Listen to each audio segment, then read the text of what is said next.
안녕하세요. 인생의 중요한 갈림길에서 최후의 선택을 한 남자입니다. 어느덧 새해가 밝아왔네요.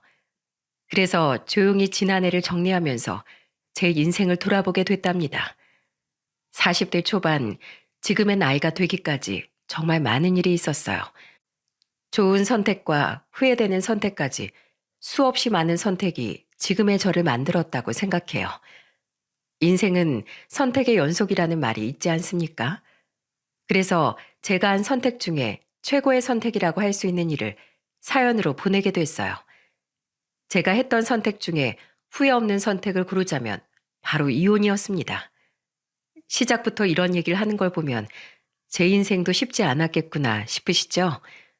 요즘 이혼은 대수가 아니라고 해도 이혼을 결정하기까지 수십 번의 번뇌와 갈등이 많았습니다. 결혼이 신중했던 만큼 이혼도 정말 신중하게 결정했어요. 하지만 아무리 고민해봐도 저희 부부 사이의 답은 이혼이라는 하나의 결론만 나오더라고요. 이미 부부 사이의 신뢰가 깨져서 더 이상 살 수가 없었습니다. 화목한 가정에서 평범하게 자라온 저는 부모님처럼 화목하게 잘 살 수 있을 줄 알았어요. 하지만 인간적인 배신을 겪고 나니까 너무 사람을 믿었나 싶더라고요. 제 유년 시절을 돌아보면 정말 평범했어요. 부모님과 저, 남동생, 여동생, 5식구가 평범하게 지냈거든요. 아버지께서 평범한 회사원이셨는데 특히 책을 많이 좋아하셨어요. 그래서 집에는 늘 나이별로 읽을 수 있는 권장 도서가 많았습니다. 아버지는 주말이면 저희를 불러서 단호한 목소리로 이런 말씀을 하셨어요. 아빠가 주말 아침에 TV 보기 전엔 항상 책부터 보라고 했었지? 다들 얇은 책이라도 한 권씩 읽어. 그때는 아버지 깊은 뜻을 모르던 초등학생이라서 아버지의 말에 투덜거리면서 말했습니다. 내 친구들은 집에서 책 안 본다는데 왜 우리 집은 매일같이 봐요? 아빠가 너희들한테 괜한 거 시킬까 봐 그래? 항상 책을 가까이 해야 너희들한테 도움이 되는 거야. 이런 책 봐도 학교에서 하나도 도움 안 돼요. 오늘만 그냥 좀 TV 볼게요. 어허, 너희들 나중에 훌륭한 사람 되고 싶으면 책부터 봐. 책 다 읽으면 리모컨 줄 거야. 아버지는 주말이면 유독 책을 보는 걸 강조하셨어요. 초등학생이던 저는 아버지가 왜 책을 강조하시는지 전혀 이해할 수 없었습니다. 책을 다 읽고 나면 잘 읽었는지 질문까지 하는 아버지 때문에 잔머리 쓰지도 못하고 전부 읽었던 기억이 납니다. 그때는 몰랐는데 나이가 들고 보니까 인생에 도움이 되는 부분들이 많았어요. 게다가 책 읽는 습관이 공부에도 도움을 주더라고요. 동생들도 아버지의 가르침대로 반듯하게 잘 컸습니다. 이런 부모님의 가르침으로 장래 희망인 선생님이라는 꿈도 이뤄낼 수 있었습니다. 특히 가정적인 아버지를 보면서 가정이 평안해야 바깥일도 잘 풀린다는 걸 자연스럽게 배웠던 것 같아요. 그래서 저는 소개팅을 하더라도 늘 성격적인 부분을 먼저 봤었죠. 그러던 중 30 초반에 소개로 만나게 된 사람이 아내였어요. 아내는 차분하고 배려심 깊은 성격이 첫 만남에 느껴질 만큼 첫인상이 좋았습니다. 첫 소개팅 날 같이 식사하고 나오는데 갑자기 아내가 어디론가 달려갔어요. 어딜 가나 보니까 아내는 길에서 나무를 팔고 있던 할머니께 다가가 다정한 목소리로 말했습니다. 안녕하세요. 이거 나물 한 바구니에 얼마예요? 이거 내가 다 손질해둔 나물인데 한 바구니에 7,000원. 다 손질하신 거예요? 와, 마트에서 파는 것보다 더 깔끔해요. 저 이거 한 바구니 주세요. 젊은 아가씨가 잘 볼 줄 아네. 고마워. 아가씨 복 받을 거야. 제가 어린 동생이 있는데요. 어릴 때 부모님이 바쁘셔서 제가 맨날 밥 해주면서 컸거든요. 그래서 이렇게 젊은 아가씨가 야무지구먼. 아내는 길에서 나무를 팔고 계신 할머니를 보고 달려간 거였어요. 그리고 나무를 한 바구니 사면서 할머님과 다정한 대화를 나누더군요. 나무를 한 봉지 받아든 아내는 저와 같이 걸어가면서 민망한 목소리로 말했습니다. 괜히 저 때문에 길에 서 있으셨죠. 제가 할머님들이 뭐 파는 것만 보면 꼭 하나씩 사야 마음이 편해서요. 저는 괜찮았어요. 오히려 그런 모습이 더 좋아 보였는데요. 정말요? 괜히 오지랖 넓어 보이진 않았어요? 에이, 전혀요. 마트 가도 손질된 나물 사려면 양도 적으면서 더 비싸게 사야 되는데요. 그 정도면 정말 횡재하신 거예요. 저도 집에서 요리하는 거 좋아해서 어머니 자주 도와드려서 알거든요. 엄청 가정적이시네요. 요리 좋아하는 남자 드물잖아요. 저희 아버지가 엄마를 자주 도와주셨어요. 가정적인 아버지를 보고 잘하셨네요. 엄청 멋지세요. 배울 점이 많은 분이라 그런가 선생님이란 직업도 잘 어울리시는 것 같아요. 아니에요. 늘 배우려고 노력해야죠. 다음 주에도 시간 되시면 같이 저녁 먹을까요? 네, 좋죠. 저도 주말이 휴일이라서 시간 잘 맞을 것 같아요. 저는 그렇게 아내와 자연스럽게 두 번째 약속까지 잡았습니다. 사려 깊은 아내 모습에 첫인상이 엄청 좋게 남았어요. 그렇게 아내와의 만남을 이어오다가 연인으로 발전하게 된 겁니다. 그리고 아내는 첫인상처럼 정말 다정한 성격이었어요. 제가 고등학교 선생님으로 근무하다 보니까 시험 기간이 되면 바빴습니다. 그때 아내가 저를 걱정하면서 이런 말을 하더라고요. 오빠, 요즘 너무 바쁜 거 아니야? 저녁은 먹고 일하는 거야? 그냥 간단하게 햄버거 먹었어. 아유, 밥 먹을 시간도 없네. 먹고 살자고 하는 일인데 밥은 제대로 먹어야지. 오늘 퇴근하고 우리 집으로 와. 내가 찌개랑 밥 해놓을게. 뭐? 늦게 끝날 텐데 뭐하러. 난 괜찮으니까 그냥 자. 어차피 난 동사무소 칼퇴근이라서 그 시간에 할 일도 없어. 그러니까 밥 먹으러 와. 아내는 혼자서 자취하며 지내고 있었는데 제가 바쁠 때면 끼니를 챙겨주겠다면서 밥을 해주곤 했어요. 그래서 저는 아내를 만나고 나서부터 아무리 바빠도 꼭 밥은 챙겨 먹고 다녔습니다. 그렇게 퇴근하고 아내가 밥과 찌개까지 맛있는 한 상을 차려줬어요. 그때 저는 아내한테 감동한 목소리로 말했습니다. 이걸 혼자 다 차린 거야? 정말 임금님 수라상이 안 부럽다. 현주야, 너무 고마워. 찌개 냄새 좋지? 내가 끓였는데도 진짜 맛있어. 어서 먹어봐. 저는 아내의 찌개를 한 입 먹으면서 감탄하며 말했어요. 우와, 진짜 맛있다. 대체 못하는 게 뭐야. 너무 맛있어. 어릴 땐 동생 챙겨주려고 했던 건데 이렇게 될 줄 몰랐네.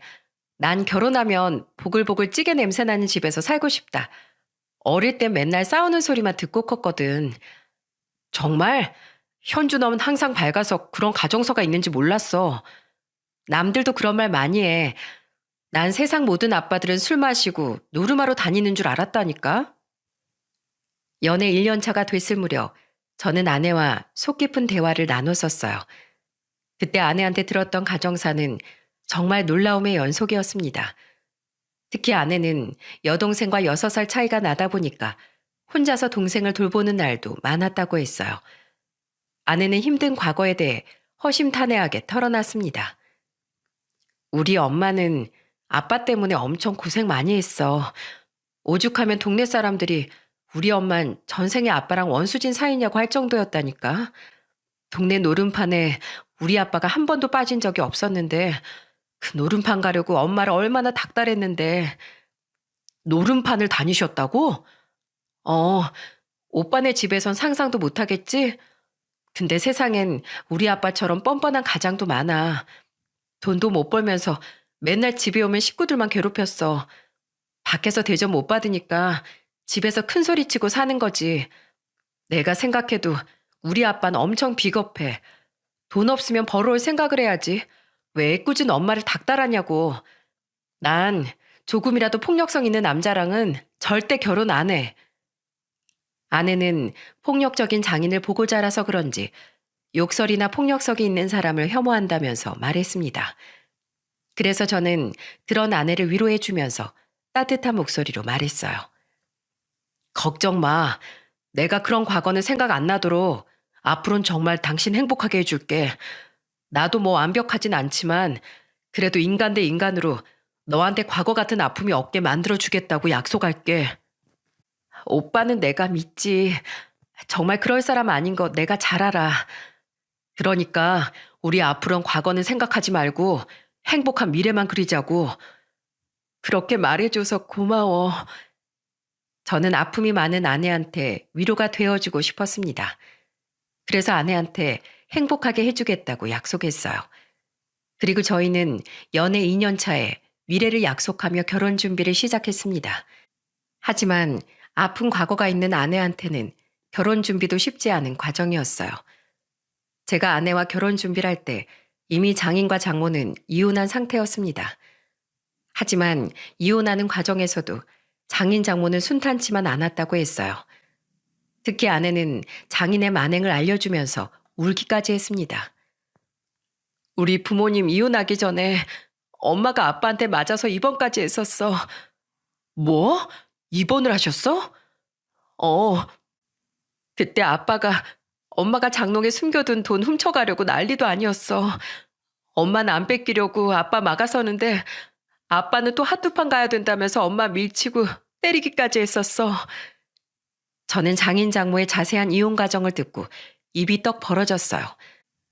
특히 장인은 동네 화투판에 빠진 적이 없었고 돈이 있으면 다 노름판에서 다 써버릴 정도였다고 했어요. 장모가 병원에 수시로 입원할 정도로 장인은 폭력적인 사람이었습니다. 이런 환경에서 자라다 보니까 아내는 폭력적인 드라마도 제대로 못 볼 정도였죠. 그런데 이렇게 힘든 환경에서 컸으면서도 아내는 장인과 장모에게 각자 인사드리길 원했습니다. 그때 아내가 제 눈치를 보면서 이런 말을 했어요. 오빠, 이런 말 미안한데 난 우리 아빠한테도 오빠 보여주고 싶어.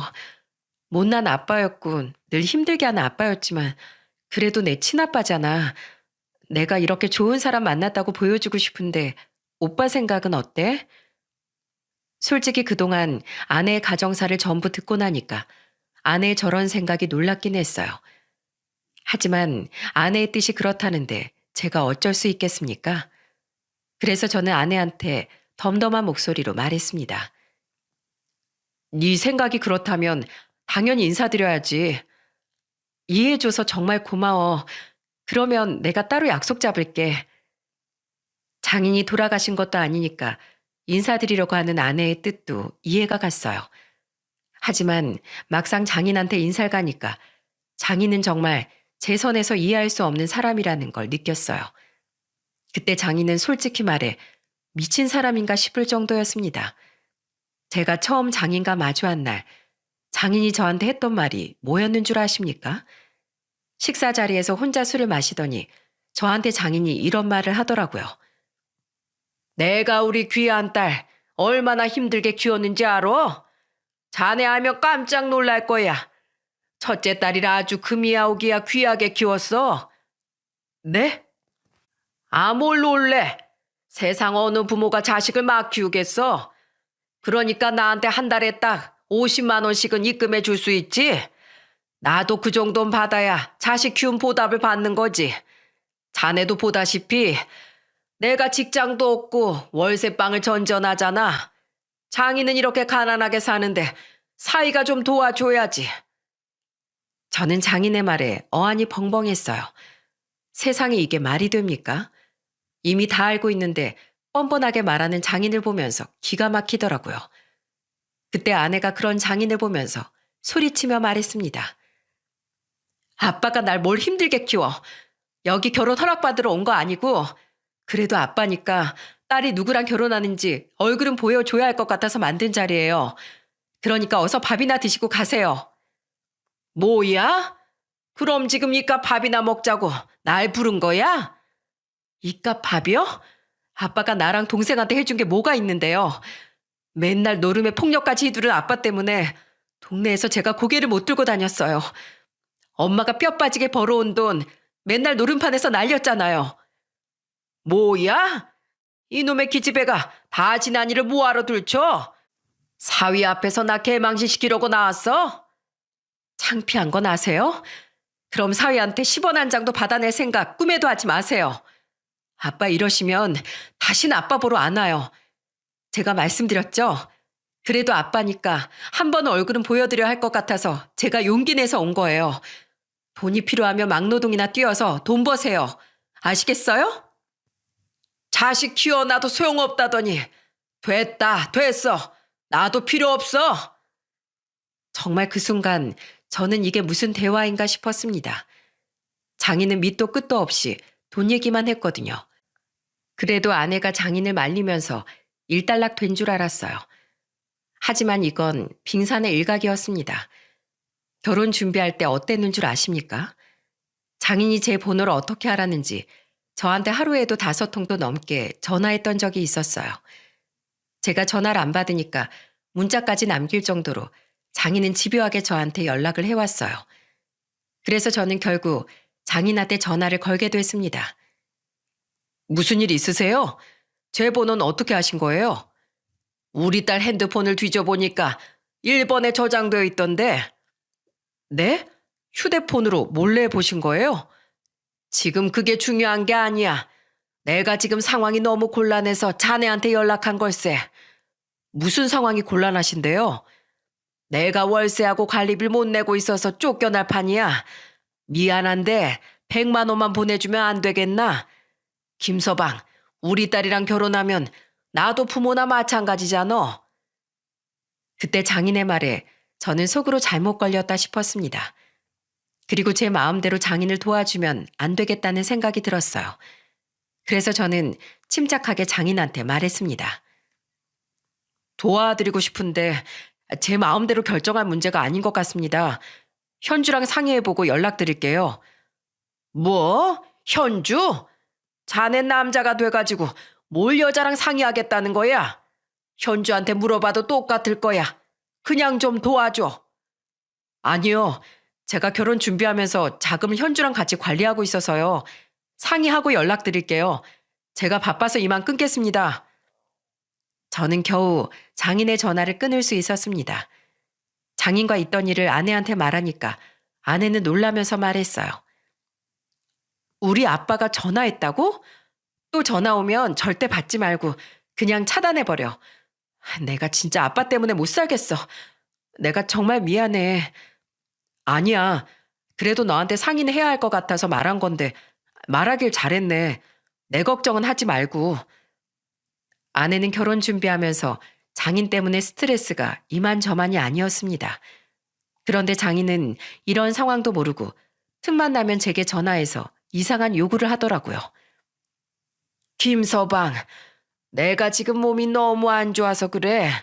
이러다 쓰러질 것 같은데 병원비 좀 보내줄 수 없나? 네? 어디가 어떻게 아프신데요?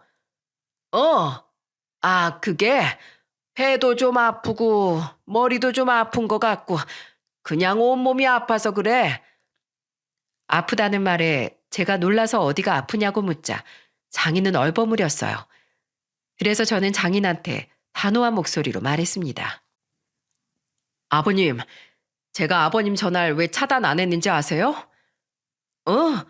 갑자기 그게 무슨 소리야?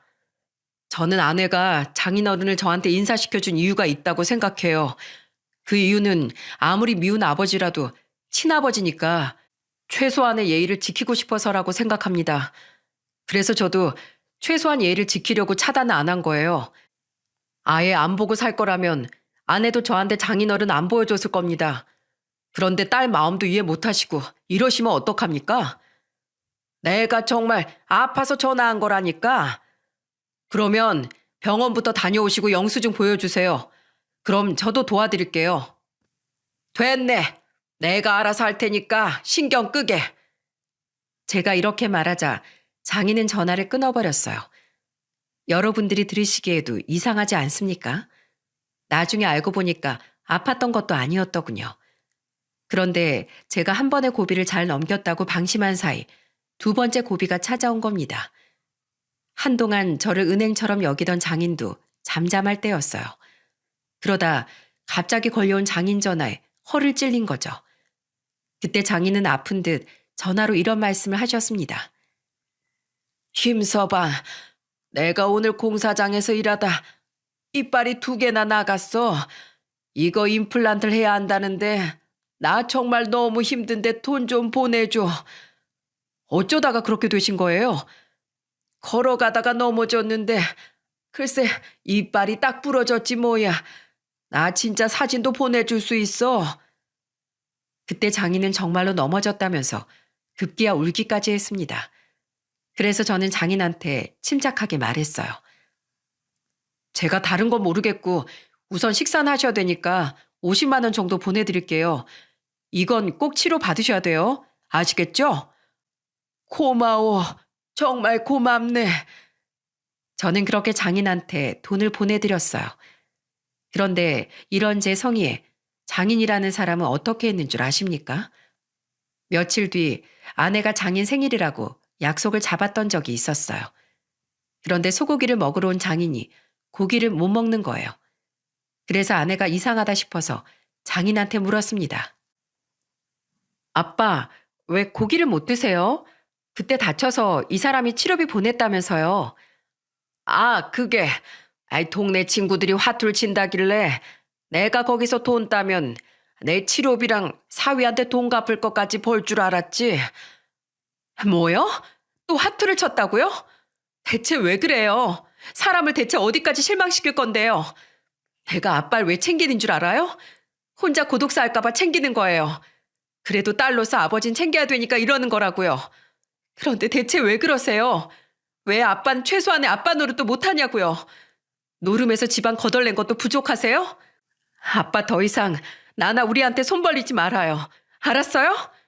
진짜 나 이제 모르겠어요. 더 이상 바라지 마요.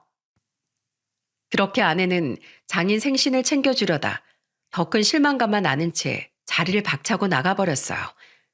저도 그때는 아내를 따라 나갔습니다.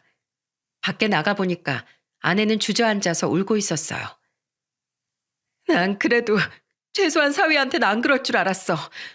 자식한테 못난 아빠였어도 나이 들면 우리 생각해서 사위한테라도 잘할 거라고 믿었다고. 근데 이게 뭐야? 난 왜 정상적으로 살지도 못하게 만드냐고. 저는 그저 아내를 안아줄 수밖에 없었습니다. 그 상황에 아내한테 어떤 말도 위로가 될 것 같지 않았어요. 정말 이런 착한 아내한테 저런 아버지가 있을 수 있나 놀라울 뿐이었습니다. 그렇게 저는 결혼식에는 장인을 모시지 않은 채 식을 올렸어요. 그런 아내를 보면서 저희 아버지는 아내한테 따뜻한 목소리로 말했습니다. 우리 며느리, 이제 우리 집 식구인데 앞으로 좋은 추억 많이 만들자꾸나. 지난 일은 모두 잊고 좋은 미래 그리면서 살자꾸나. 아버님, 감사합니다. 부족하지만 저도 잘하려고 노력할게요. 노력은 무슨 노력? 원래 가족은 존재만으로도 행복한 거야. 그러니까 노력 말고 그저 네 행복을 위해서 살면 된단다. 아내는 저희 아버지의 말에 큰 감동을 받았어요. 가족의 정을 모르던 아내가 드디어 가족한테 안정감을 느끼게 됐다고 말할 정도였습니다. 그래도 한 가지 다행인 건 장인은 구제불능인 반면 장모와 처제는 참 좋은 사람들이었어요. 장인이 저한테 왜 한 달에 50만 원씩 달라고 요구했나 의아했는데 알고 보니까 처제가 장인을 챙기고 있던 겁니다. 그 당시 처제는 장모와 살면서 지방에서 일하고 있었어요. 그래서 아내와 결혼 후에 장모님 댁에 가면 처제와 셋이 치맥을 하곤 했답니다. 그때 처제가 아내를 보면서 이런 말을 했어요. 언니, 이제 결혼도 했으니까 아빠는 신경 쓰지 마. 내가 아빠한테 매달 30만 원씩 주고 있어. 뭐? 네가 왜 그 돈을 줘? 내가 그 돈 안 주면 언니랑 엄마 괴롭힐 게 뻔하잖아. 그러니까 언니는 이제 아빠 신경 쓰지 말고 언니 가정 지켜. 해준 거 없는 아빠한테 딸 노릇 그만큼 했으면 됐어. 저보다 어린 처제를 보면서 정말 어른스럽다고 느낄 정도였습니다. 아내는 그런 처제한테 고맙다고 말하더군요. 정말 장인의 인성에 비해 딸들 마음이 너무 착하지 않습니까? 이런 아내와 처제의 성품은 장모를 닮았구나 싶었어요. 왜냐하면 장모는 제가 서울에서 5시간 걸려서 내려가면 늘 진수성찬을 차려놓고 저를 기다리셨습니다. 우리 사위 왔어. 어서 와. 장모님, 이게 뭐예요? 어디 잔치 열렸어요? 사위 오는 게 잔치지 다른 게 잔치인가? 서울에서 여기까지 온다고 고생했어. 어서 앉어. 장모님은 사내 진미를 다 차려둔 듯 한 상을 차려놓고 저를 반겨주셨습니다. 저는 그때 제 앞에 백숙에 있는 다리를 놔주시는 장모를 보며 말했어요. 세상에, 닭다리가 너무 큰데요. 장모님도 어서 드세요. 난 오늘 같이 일한 사람들이랑 국밥을 한 그릇 먹었더니 배가 불러. 어서 들게. 그때 장모님은 소일거리를 하면서 지내고 계셨어요. 그래서 저는 장모님을 뵐 때마다 용돈을 조금씩 드리기로 했었죠. 장모님은 저한테 고마운 목소리로 말씀하셨어요. 자네가 자꾸 용돈을 보내주니까 내가 자네 온다고 하면 밥이라도 해주고 싶어서 그래. 그러니까 용돈 보내지 마. 나 아직 한창이야. 운동 삼아 일하면서 얼마나 잘 사는데. 그래도 제가 챙겨드리고 싶어서 그러는 거예요. 난 정말 괜찮다니까. 저도 괜찮습니다, 장모님. 이렇게 맛있는 밥상을 먹는데 당연히 제가 보답을 해드려야죠. 저는 결혼 후 정말 행복했어요. 장모님과의 사이도 원만했고 처제도 참 좋은 사람이었습니다. 그리고 몇 달 뒤 아내는 임신을 하게 됐어요.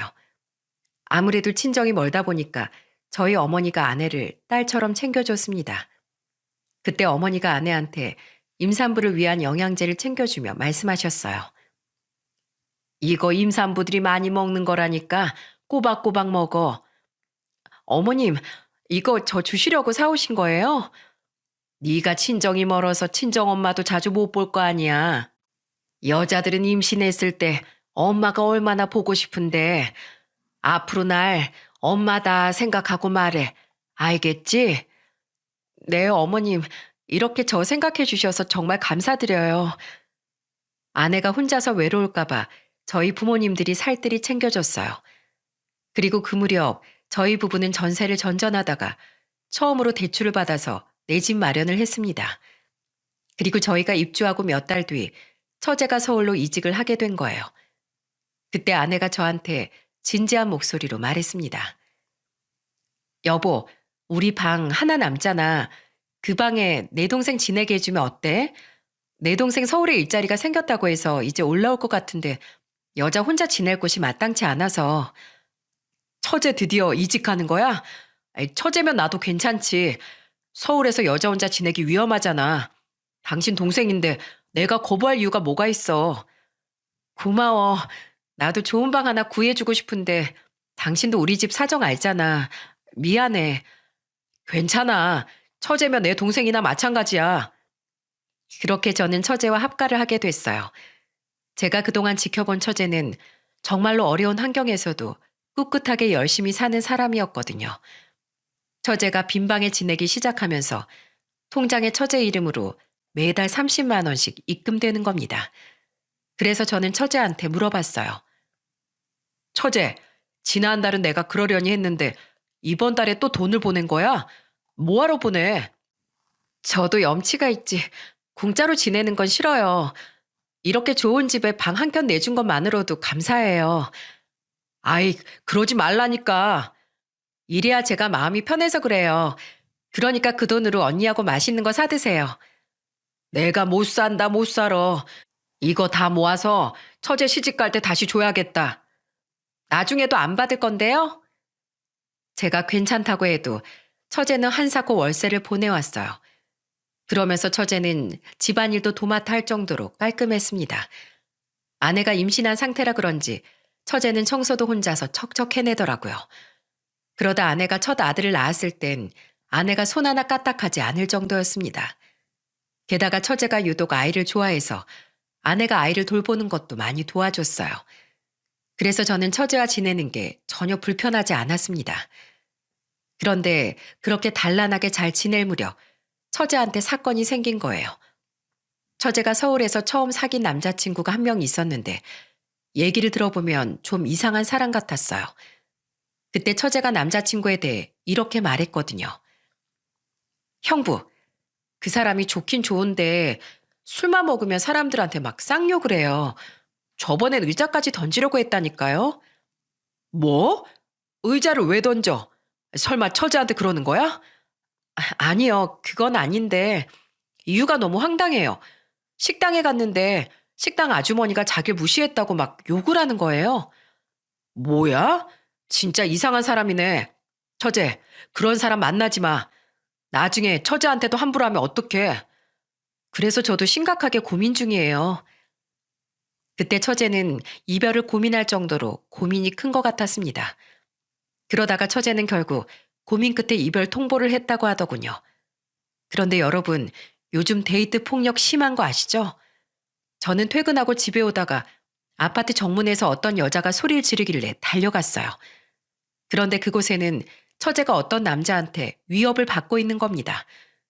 그 남자는 처제 손목을 꽉 잡은 채 소리를 질렀어요. 왜 헤어지냐고. 난 못 헤어져. 내가 앞으로 잘할게. 그러니까 제발 헤어지지 말자. 이거 놔. 난 더 이상 너 못 만나. 헤어져. 제발 헤어지게 해줘. 누구 마음대로 헤어져? 그 남자는 갑자기 처제 머리채를 잡는 거예요. 그래서 저는 곧장 처제한테 달려갔습니다. 그리고 그놈의 손목을 꺾으면서 소리쳤어요. 당신 뭐야? 아! 너 뭔데 끼어들어? 형부 되는 사람이다. 감히 우리 처제한테 머리채를 잡아? 간섭하지 말고 가던 길 가. 어린 놈한테 못 볼 걸 당하기 싫으면 뭐 한번 해보자는 거야? 그래, 한번 해보자. 어딜 감히 내 처제를 건드려? 저는 매일 운동을 했기 때문에 삐쩍 마른 그놈을 단번에 제압할 수 있었어요. 그리고 바로 경찰에 신고했습니다. 여기 지금 데이트 폭력이 이루어지고 있거든요. 빨리 좀 잡아가세요. 그렇게 처제가 위험한 순간에 처제를 도와줄 수 있었어요. 그리고 결국 그놈은 데이트 폭력으로 나중에 벌금까지 물게 됐습니다. 저는 처제한테 그놈이 접근하지 못하도록 접근 금지 신청까지 했어요.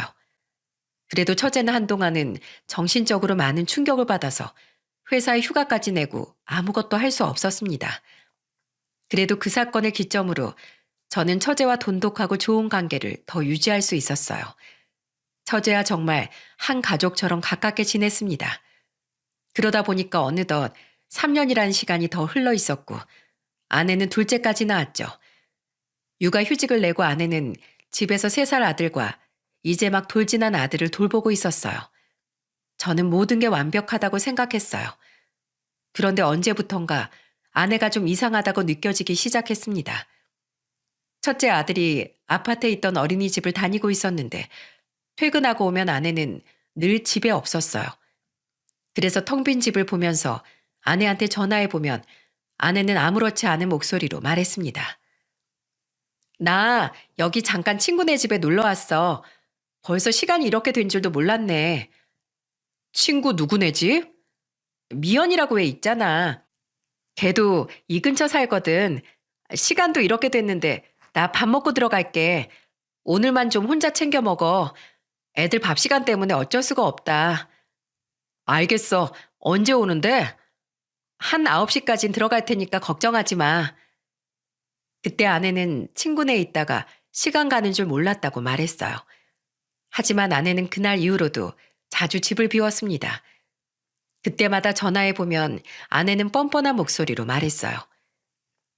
애들 데리고 마트 왔다가 친구 만나서 수다 떨고 있었지. 둘째 밥 먹일 시간이라 아이 먹이고 갈게.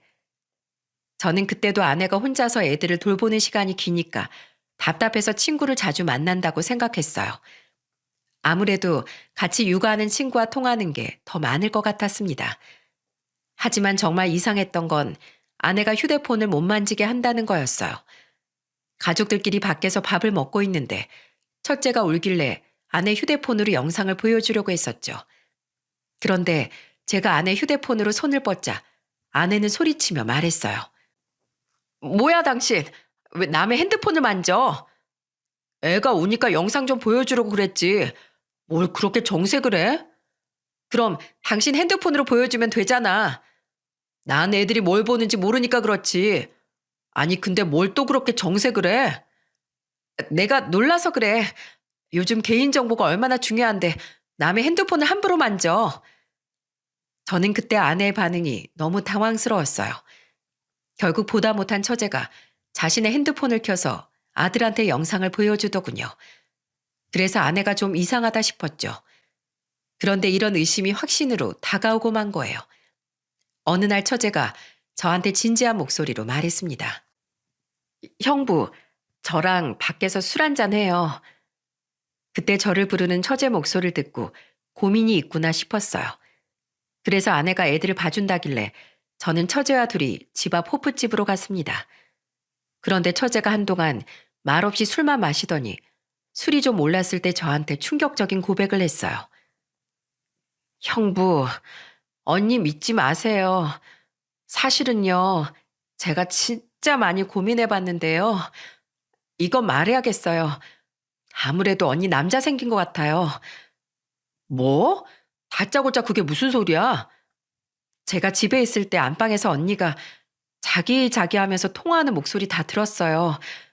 이거 알고 한 달 넘게 고민했는데 형부가 더 큰 피해 보질 않았으면 하는 마음에 말하는 거예요. 그러니까 형부가 제대로 뒷조사 한번 해봐요. 저는 어릴 때 엄마가 한심한 아빠 보면서 이혼 못하고 참고 사는 게 정말 싫었거든요. 애들 때문에 산다는 말, 자식 입장에서 제일 이해 안 가는 말이에요. 그러니까 형부도 제대로 확인해보고 현명하게 판단해보세요.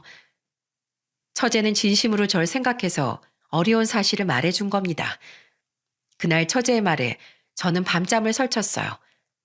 그리고 처제의 진심 어린 조언에 저는 안방에 초소형 녹음기를 설치했습니다. 처제가 들었다는 그 말을 저도 들어봐야겠다 싶었거든요. 그리고 일주일 뒤 그 녹음기를 확인했을 때 저는 뒤로 넘어갈 뻔했습니다. 그 녹음기에는 간드러지는 아내의 음성이 담겨 있었어요. 오빠, 오늘은 어디서 볼까? 어린이집도 서너 시면 끝나는데 우리 드라이브 갈까? 오빠 와이프 어차피 늦게 퇴근한다면서 난 내 여동생한테 애들 맡기면 되니까 걱정 마. 저는 첫 녹음 파일을 확인하자마자 기가 막혔어요. 그리고 다음 녹음 파일은 더 가관이었습니다. 오늘은 기분이 울적해. 오빠, 우리 저번에 갔던 을왕리로 조개구이 먹으러 갈까? 진짜 난 이제 남편이 남자로 보이지도 않아. 큰일 났어. 어떡하지? 오빠는 와이프가 돈이라도 잘 버니까 아예 다 그만두고 집에서 애만 보는 거잖아. 난 복직해야 된다니까. 나 이혼하면 책임질 수 있어? 어? 다른 남자한테 제 험담까지 하는 아내 목소리에 소름이 확 끼쳤습니다. 이런 아내의 본심도 모르고 저는 늘 혼자 육아하는 아내한테 고마워했던 겁니다. 녹음기를 들고 있던 손이 덜덜 떨렸어요. 그때부터 저는 아내의 상간남을 추적하기 시작했어요. 녹음기를 들어보니까 분명히 같은 아파트에 사는 어린이집 학부모 같았어요. 그래서 저는 휴가를 쓰고 일부러 아내한테 이렇게 말했습니다. 여보, 나 중학교 친구가 아버지 상을 당했다네. 거기 좀 다녀와야 할 것 같아. 지방에 내려가니까 오늘 새벽에나 들어올 수 있어. 친구 아버지 상? 아, 그럼 당연히 가야지. 애들 걱정 말고 다녀와. 아무것도 모르는 아내는 저한테 다녀오라고 하더군요. 제가 이렇게 말하면 아내는 분명히 처제한테 애들을 맡기고 그 남자를 만날 게 뻔했어요. 그때부터 저는 아내를 미행하기로 다짐했습니다. 그리고 정말 제 예상대로 아내는 낯선 남자의 차를 타고 어디론가 가는 모습을 보게 됐어요. 아파트 앞에 잠복하고 있던 저는 그 차를 조심스럽게 따라갔어요. 도착한 곳은 남양주에 있는 예쁜 카페였습니다. 두 사람은 누가 봐도 연인 같은 다정한 모습으로 팔짱을 끼고 데이트를 즐기기 시작했어요. 가슴이 미어지는 순간에도 저는 두 사람의 모습을 카메라로 찍었습니다. 정말 이런 사진을 찍게 될 줄은 상상도 못했어요. 그리고 저는 야외 카페 자리에 다정하게 앉은 두 사람 앞으로 다가갔습니다. 터벅터벅. 제가 두 사람 앞에 멈춰서자 아내는 휘둥그레진 눈으로 저를 보더니 떨리는 목소리로 말했습니다. 여보, 지방으로 장례식장 간다면서? 그건 네가 날 속이는 것처럼 나도 널 속여봤어. 속은 기분이 어때? 역시나 바람 피던 게 맞았네. 여보, 내 얘기 좀 들어봐. 그게 아니라 친구야, 정말 친구라고. 친구? 누굴 바보로 알아?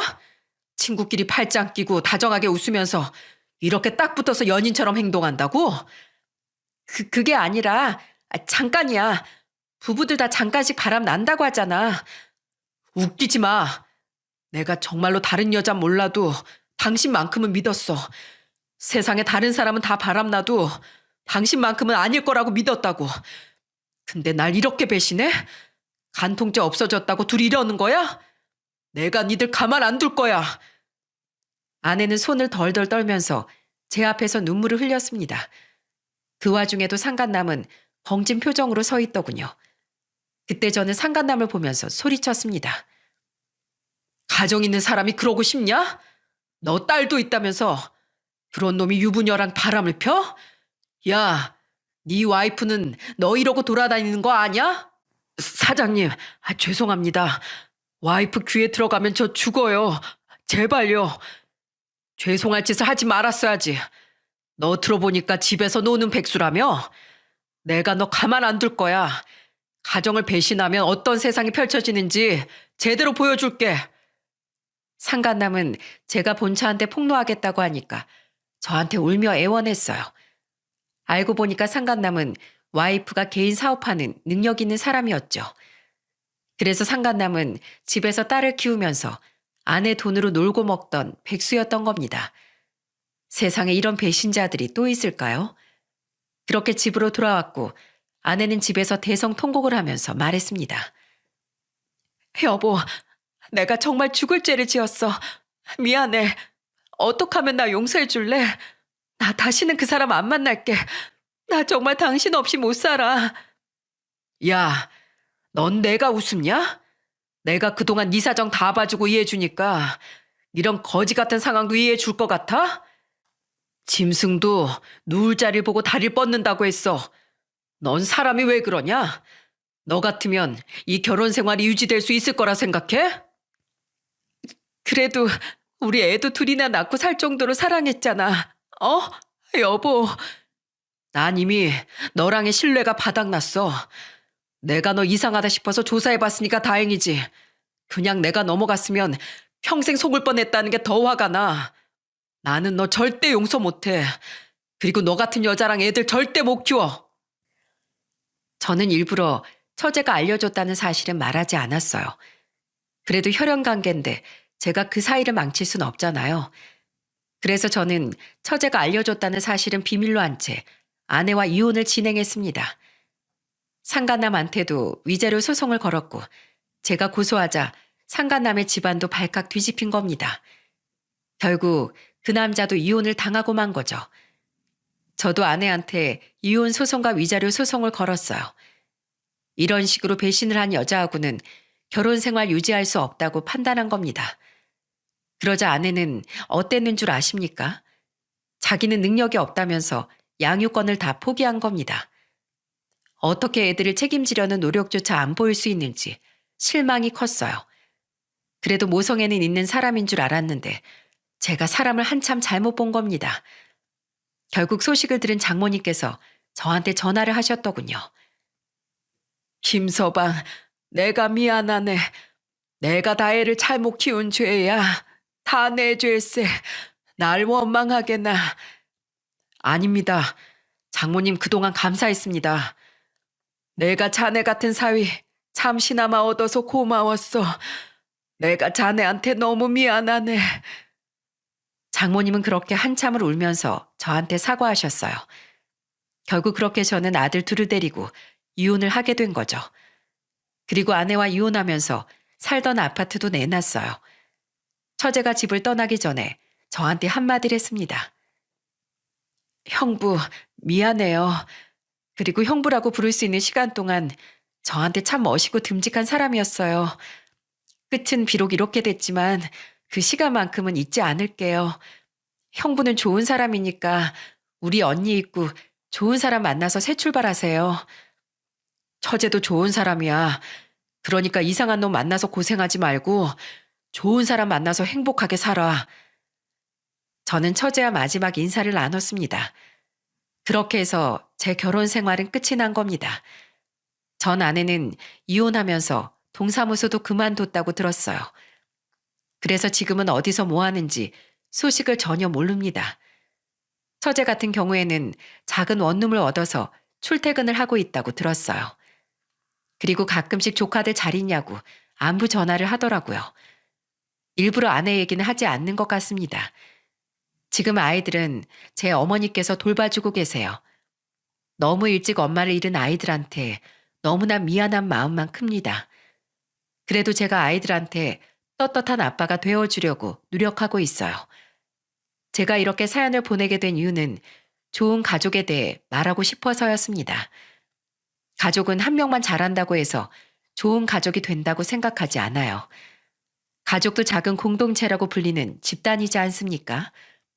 그만큼 서로를 위하고 배려하는 마음이 중요하다고 생각해요. 하지만 가족이라고 해서 배려를 당연하게 생각해서도 안 된다고 생각합니다. 그래서 저는 최선을 다했어요. 저는 정말 좋은 가정을 이루고 싶었을 뿐입니다. 그저 전 아내한테 바라는 건 하나예요. 제발 정신 차리고 떳떳한 인생을 잘 살아가길 바랄 뿐입니다. 애들한테 더 이상 부끄럽지 않은 엄마가 됐으면 좋겠네요. 그래야 정말 나중에라도 만날 수 있지 않겠습니까? 제 가정은 이렇게 배신으로 끝이 났지만 다른 가정은 평안하시길 바랍니다. 제 긴 사연 들어주신 여러분들에게 정말 감사드려요.